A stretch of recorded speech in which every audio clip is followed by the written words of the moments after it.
Hmong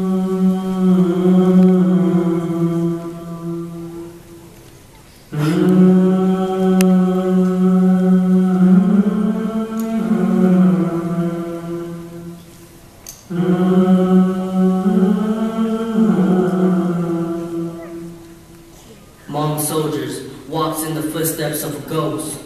Their footprints are engraved in a hidden village beneath tall trees tangled against one another.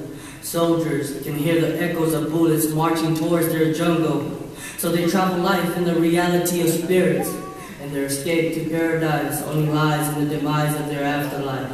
They traumatize themselves in these agonizing steps and unforgiving dreams. Their robes are planted with fences made from children's corpses and the lifeless voice of those who they've forgotten.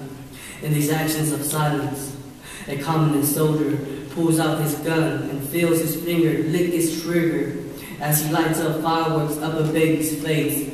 A child shoots out cold blood and paints it on his grace. Now, he can feel the sight of mother's lip pressing itself against a tombstone and watches as she blows kisses down her deep grave hole.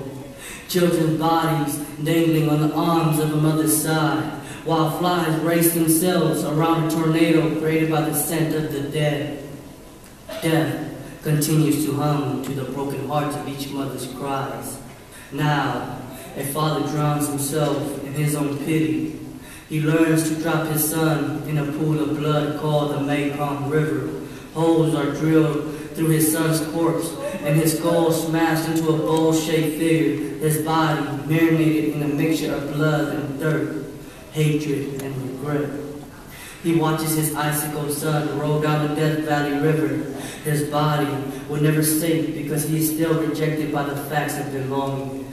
Even in death, he will never find that one place he thinks holy because his spirit will always be lost in a journey burning for eternal home.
We shall embrace death with our arms and approach life with our faith. Make love an ideal subject, not an ideal thought. Let us journey together to this promised land. A promise we have far forsaken for, a blood we dare not shed again. Let us not forget that we are coming of age in the time of Hmong genocide. A place where old men cries and children commit white-collar crimes. We spent more time buried in our sins than living in our morality. We died the day we were born, so we define our birthdays as murder. As we cradle in our mother's arms, she sings a song waiting for peace. She sings a song awaiting for peace. We are born into this world, understanding that life is our prison, history our persecution. So only death will assemble our souls. Please, let us now rejoice our journey together and join our ancestors in their song for the motherland.